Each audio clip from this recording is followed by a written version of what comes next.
Okay, hey, it's Mark coming to you from Baker's Green Acres.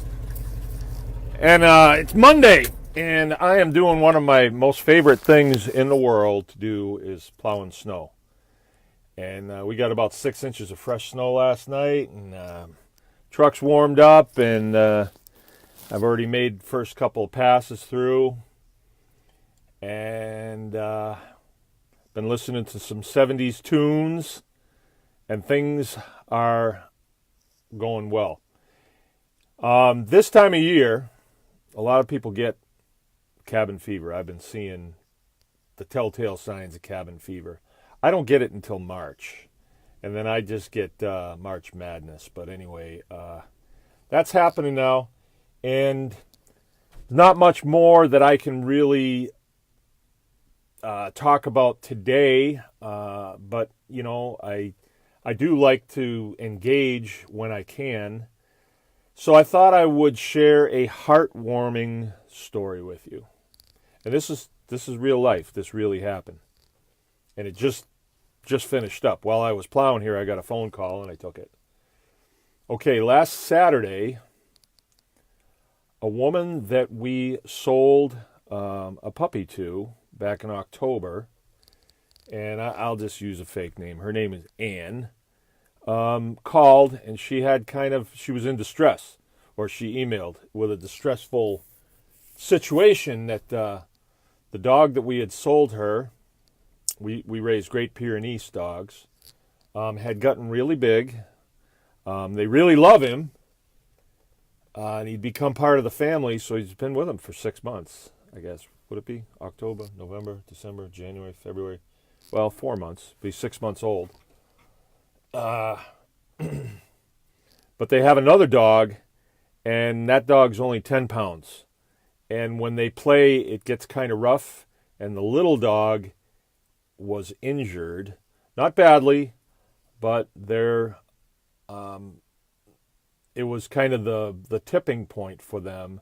And they realized that, you know, they live in the Detroit area, and they have this big farm dog, and he doesn't have enough room, and so they're wrestling with what they should do. So I get this email from her, and I thought, well, I'll put it out there that, you know, there's a 6-month-old Great Pyrenees male for adoption and see what happens. Well, I never did that. I never got around to it. But I got the email Saturday morning. So Saturday night, I was in the house, and I checked. Well, you know how when you get a message on Facebook Messenger, you get this beep.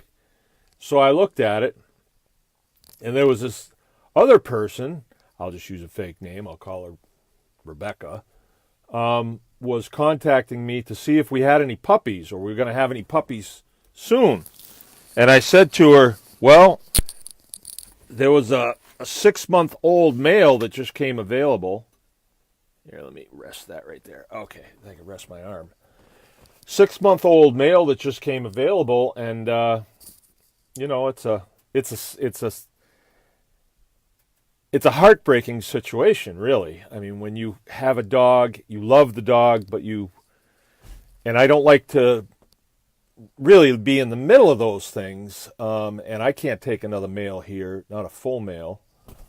And so I was kind of like, what am I going to do? So I told her that this dog just came available. If you're interested, call my phone. And I gave her my phone number. And so she called me in 30 seconds. And she said, all right, here's the deal. I just bought a farm, a 10-acre farm. The woman that I bought it from stayed with me for a little while until I got it up and running and learned how everything worked. She had purchased a dog from me, and when that woman that had sold the farm went on to her next adventure, which I guess was in Alaska, or I'll just say Alaska, she took the dog with her. So this woman that had just purchased this farm by the name of Rebecca, not really a real name, understood the dogs, had been around one of our dogs for quite a long time and really wanted one of our dogs. And here is a 6-month-old male that another family has to make a painful decision. Now, this all happened in the course of less than 12 hours. Call it a coincidence, but at this stage of the game, I'm not sure I believe in coincidences anymore. I just don't.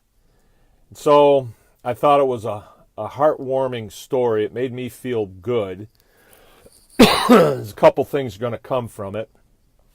The first woman, is going to be able to relieve her heart of this whole, having an animal that you just really can't keep in a small lot like that, not effectively, not fairly.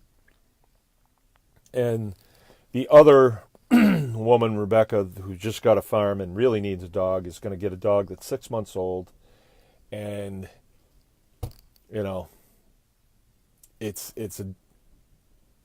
when I talked to both parties this morning, and I heard people tearing up on both, I didn't talk to them at the same time on both sides. And I told the Rebecca that's receiving the dog, I said, this is heartbreaking for Anne to do this. And then Rebecca started kind of getting a little weepy too. So just a really good thing. Really good thing. These things happen every now and then, and it makes you feel really, really good. And I just thought I'd pass that on, maybe brighten somebody's day. And I don't know, keep pressing on.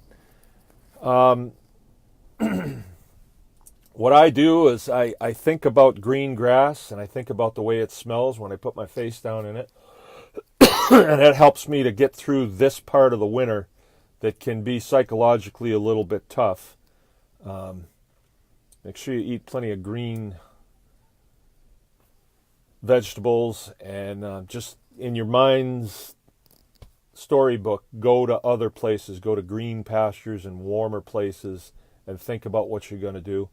Join the Homesteaders Guild. There you go. And we're all about getting prepared for spring, because in the farmsteading business, as soon as spring gets here, you got to hit that muddy ground running, and it's not a problem. Everybody loves to do it. Everybody's motivated. It's all self-motivation, and I can't wait to do it.